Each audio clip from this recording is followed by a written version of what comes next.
Wendy Williams's battle did not begin with confusion or mental decline. It began with a court order that removed her basic right to control her own life. Long before the public heard the word guardianship, Wendy was fully aware of what was happening around her, and she has repeatedly insisted that the system claiming to protect her is the same one that has taken away her voice, her freedom, and nearly every dollar she earned. For anyone who has followed her career, the contrast is brutal. Wendy was a media powerhouse, first dominating urban radio in the 90s as one of the most influential voices in gossip broadcasting, then becoming a daytime TV icon with The Wendy Williams Show. Her style was sharp, bold, transparent. She built her empire by speaking openly, even at her own expense. Through illness, addiction struggles, a collapsing marriage, and public heartbreak, she always kept control of her narrative. That control ended in 2022, when Wells Fargo froze her accounts after detecting what they believed were unusual withdrawals. Wendy later confirmed the truth. Her son, Kevin Hunter Jr., had accessed her money in ways she did not authorize. She loved him, but she also admitted his actions gave the bank the excuse they needed to intervene. That intervention set off a chain reaction she could not stop. A judge placed her under emergency guardianship. Her accounts were locked. Her decisions required approval. And Wendy, the woman who once owned every room she walked into, was now legally described as a person who could no longer be trusted to manage her own life. From that moment forward, the public only saw pieces of what she was experiencing, and those pieces revealed a woman fighting for basic autonomy. Her health issues, including Graves' disease and lymphedema, were widely known, but the guardianship system labeled her with something far more severe: primary progressive aphasia and frontotemporal dementia, conditions that would justify long-term control over her. Wendy rejected this diagnosis from the beginning.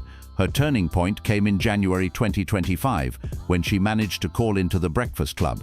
Her voice was strained but unmistakably clear as she said, "I'm not impaired." She described being confined in a New York facility with almost no access to her own money, saying she had roughly $15. That phone call proved she was not silent by choice. She was being silenced. Her words reignited the public debate. Was she truly incapacitated, or was she trapped in a system that benefits from controlling high-value individuals? The question only grew louder as 2025 progressed. By August, a court-ordered medical exam reaffirmed the dementia diagnosis, and her guardian requested an extension until November 5, 2025. For a moment, it looked like her fight was over. The court would keep full control, and Wendy would remain where she was. Then came the turn no one expected. Just days after the November deadline passed, news broke that a new independent neurological evaluation found no evidence of frontotemporal dementia, directly contradicting the diagnosis that had governed her life for years. This meant the foundation of the guardianship may have been built on a false medical premise. Her attorney, Joe Tacopina, announced immediate plans to file for termination of the guardianship altogether.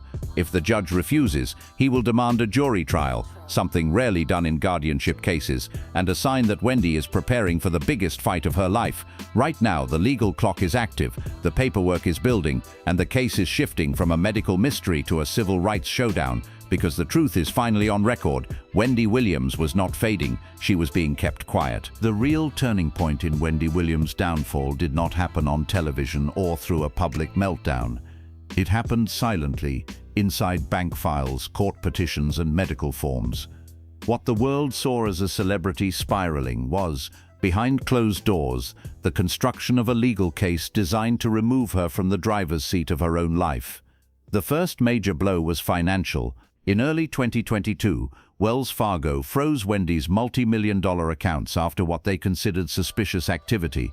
Wendy later revealed the catalyst. Her son had made unauthorized withdrawals. She did not excuse it, but she did explain it. He overstepped out of fear she was being influenced by the wrong people, and the bank interpreted his interference as evidence that Wendy herself was impaired. With her accounts frozen, a petition was filed claiming she was incapacitated. That single word opened the door for a temporary guardianship, which then became a long-term arrangement that Wendy never wanted and never consented to. From that moment forward, Wendy's autonomy was replaced by a system that spoke for her. Medical evaluations were ordered, access to her money was controlled, Decisions about her living situation were no longer hers. The public, used to seeing her speak freely, did not understand why she suddenly disappeared. What they didn't know is that under this type of guardianship, she needed permission to speak publicly about her case. Even the producers of the Lifetime documentary later admitted they were denied access to parts of her life because of legal restrictions. In 2023, the guardianship was strengthened when Wendy was officially diagnosed with primary progressive aphasia and frontotemporal dementia, the same diagnosis that had once been used to explain Bruce Willis's retirement. The public believed this was the end of the story. If she had FTD, guardianship made sense. The diagnosis justified everything, but the contradiction appeared in the details. Even under the diagnosis, Wendy was recorded clearly expressing her thoughts. She recognized people, she understood money, she explained events, she articulated anger, fear, and frustration. These are not traits usually associated with late-stage cognitive decline, and the more she spoke, the more people questioned whether the diagnosis told the full truth. Meanwhile, Wendy's life became tightly controlled. The facility she lived in restricted her access to friends and even family, depending on the guardian's approval. Her finances were monitored to the cent. Her movements were limited. She was permitted public appearances only under supervision, such as her brief moment at New York Fashion Week in February 2025, where her presence shocked fans who assumed she was completely incapacitated.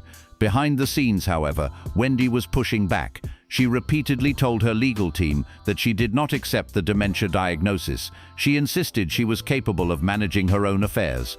She demanded a new neurological evaluation, which eventually took place quietly, away from the public eye, and without the involvement of the guardian who had overseen the previous findings. That evaluation changed everything. The neurologist concluded Wendy does not have FTD or primary progressive aphasia. Not only did this undercut the basis of the guardianship, it raised serious questions about how and why the initial diagnosis was reached, and why a woman who understood her circumstances was kept under such strict control for so long.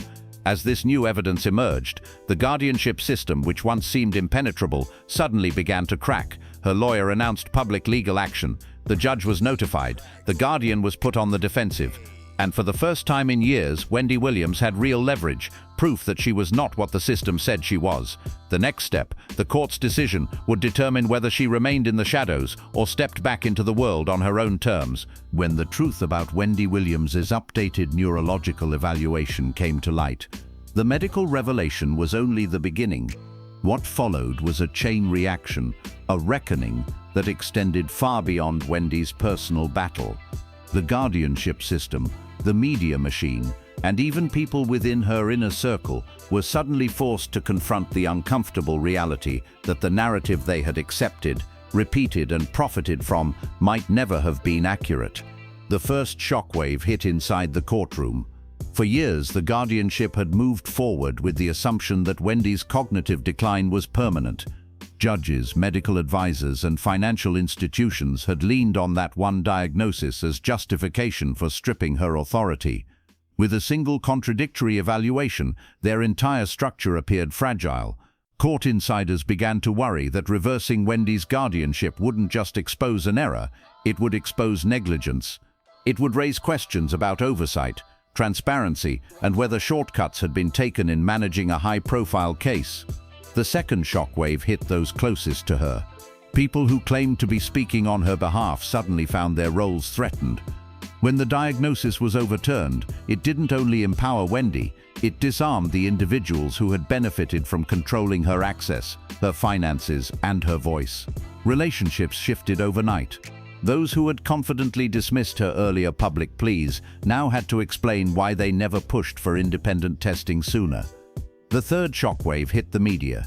For 3 years, the public had consumed a narrative of decline, a once powerful woman fading, struggling, disappearing. Talk shows, tabloids, podcasts, and even the Lifetime documentary framed Wendy's life as a tragic descent. But when the new evaluation proved she was not suffering from the condition everyone had been told she had, the coverage changed tone. What was once a medical story was suddenly a systemic one, a story about guardianship abuse, profit motives, and how easy it is to silence a woman simply by declaring her unfit. Now the world began revisiting moments they had overlooked: her sudden absence from her own show, the way all communication went through third parties, the public appearances where she looked frustrated, not confused, the interviews where she spoke with full clarity but was treated as unreliable. This time, the signs were not interpreted as symptoms, they were interpreted as warnings. And while the public started demanding answers, Wendy's legal team shifted their strategy. It was no longer just about proving she did not have dementia. It was about proving that people had an interest in keeping her under guardianship, even when evidence no longer supported it. Her attorney began preparing filings that pointed directly at oversight failures. And privately, they explored whether Wendy had grounds for civil action if the court refused to release her. The final shockwave hit the guardianship system itself. Wendy Williams was not just any individual, she was a global figure with a massive platform. If she regained control and chose to speak openly about what she endured, she could expose weaknesses in the very institution that controlled thousands of vulnerable adults. For the first time, the system had more to lose from keeping her silent than from letting her go, and as the pressure mounted, the truth became unavoidable. The battle over Wendy Williams was no longer about her health. It was about power, who had it, who wanted it, and who was willing to fight to reclaim it. As the truth behind Wendy Williams' diagnosis came to light, the guardianship, once seen as a protective measure, began to look like a cage built on faulty ground. For the first time in years, Wendy's fight was no longer framed as a medical decline, but as a legal battle for her identity, her autonomy, and her future. What began as a conversation about health had now become a national discussion about power and the vulnerability of those placed under guardianship in the United States. The unexpected medical reversal forced the court to reckon with something it had never been compelled to address: the possibility that Wendy Williams had been silenced, not because she was incapable, but because the people managing her life believed they knew better than she did. And this revelation didn't quietly dissolve into the background, it rippled through every part of her case. Her attorney, Joe Tacopina, became the leading voice in pushing for the guardianship to end, publicly stating that Wendy would not only file for termination, but would also challenge any attempt to delay the decision.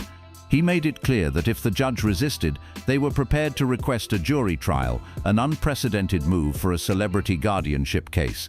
It signaled that Wendy was no longer willing to surrender her fate to a system that had mislabeled her, restricted her, and kept her away from her own life for years. But while the legal machinery moved forward, Wendy herself emerged in a new light. She appeared stronger, sharper, and more determined. Her public outings, whether at New York Fashion Week or small glimpses captured by fans, showed a woman who was present, composed, and fully aware of the moment she was in. The behaviors once interpreted as confusion were now recast as frustration, frustration at not being heard, frustration at being dismissed, frustration at being controlled. Her earlier phone call to the Breakfast Club, where she described the guardianship as a prison, suddenly felt less like a meltdown and more like testimony. Her insistence that she only had access to $15 of her own money became a chilling reminder of how completely she had been removed from the life she built. And her emotional appeals about wanting to leave the facility were no longer seen as irrational. They were recognized as the early screams of a woman fighting for her freedom long before she had the medical evidence to support her claims. Now the question shifts away from her diagnosis and moves toward accountability. If the original guardianship was based on a misdiagnosis, who bears responsibility? Was this oversight, negligence, or something deeper? How could one of the most recognizable women in media lose control of her entire estate for years under a medical label that may never have been accurate? The legal process will have to answer those questions, but one thing is already clear: Wendy Williams is no longer the silent figure hidden inside a rehabilitation facility. She is re-entering her life with evidence, legal support, and public backing she didn't have before. And as the court prepares to make its next decision, the narrative has shifted permanently. Wendy Williams is not a fading star. She is not a woman disappearing into illness. She is a woman who was misdiagnosed, underestimated, and placed under restrictions that may not have been justified. She is a woman fighting loudly, clearly, and publicly for the right to speak for herself again. Her story is no longer about decline. It is about comeback. It is about reclamation. It is about a woman who spent her entire career demanding the truth and is now demanding it for herself. Whatever the court rules next, the world will be watching, because Wendy Williams, for the first time in years, finally has the one thing she was denied for too long: a voice that cannot be ignored.